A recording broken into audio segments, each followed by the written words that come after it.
Shri Swami Samarth. Shruti's eco craft माझ्या YouTube चॅनलमध्ये सगळ्यांचं स्वागत आहे.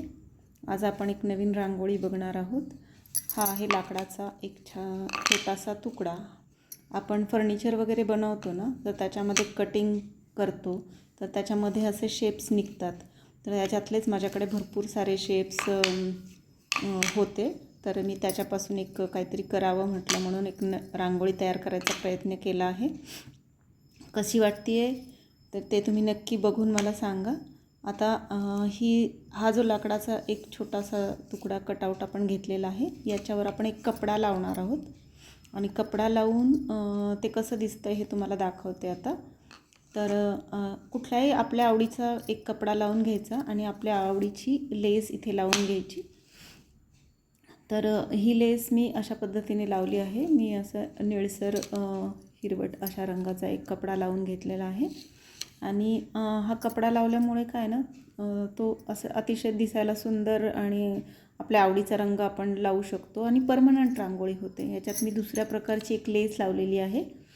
तर तुम्ही तुमच्या आवडीचा कपडा आणि लेस चेंज करू शकता. तुमचा शेपही तुमच्याकडे जो कुठला उपलब्ध असेल त्याच्यावर तुम्ही ही रांगोळी करू शकता. तर आता चला बघूयात कशी रांगोळी करायची. आता ही जी प्लेट आहे ही टेराकोटाची एक माझ्याकडे प्लेट होती.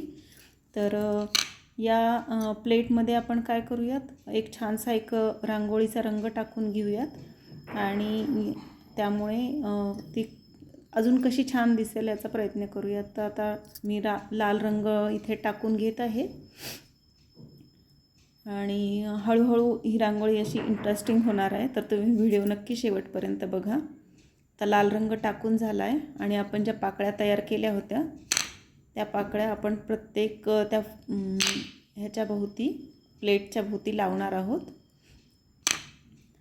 तर अशा पद्धतीने लावून घेतलेल्या आहेत मी सुरुवातीला एका प्रकारची लेस असलेल्या पाकळ्या ठेवल्यात आणि मग अल्टरनेट दुसरी जी लेस लावली आहे त्याही पाकळ्या ठेवल्यात, म्हणजे आपलं फूल छान भरगच्च दिसेल.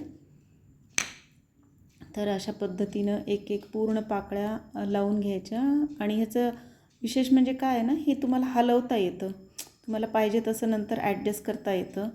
रांगोळीत कसं असतं, ते हलवता येत नाही, एकदा काढलं की तसंच ठेवावं लागतं. तसं ही थोडक्यात पोर्टेबल रांगोळी असल्यासारखी आहे.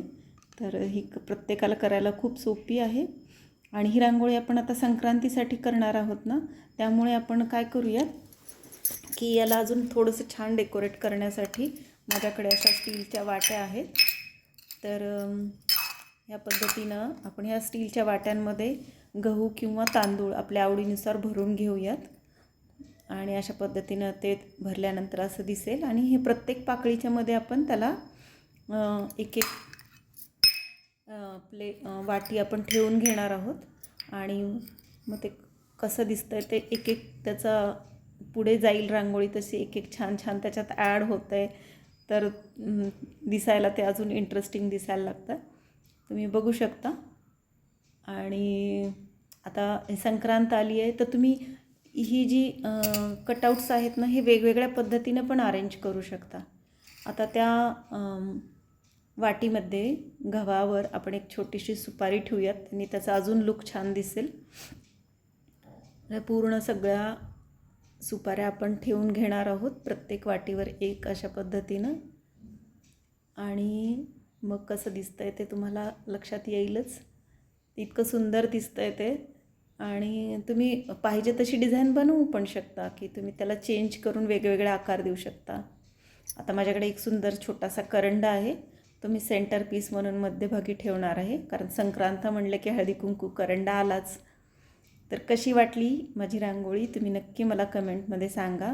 याच्यासारख्या अजून तुम्हाला रांगोळ्या हव्या असतील, बघायच्या असतील तर नक्की मला कमेंट करा. ह्याचा जवळून लुक कसा दिसतोय तो मला दाखवते. आणि माझ्या चॅनलला नक्की लाईक करा, शेअर करा, सबस्क्राईब करा. धन्यवाद. श्री स्वामी समर्थ.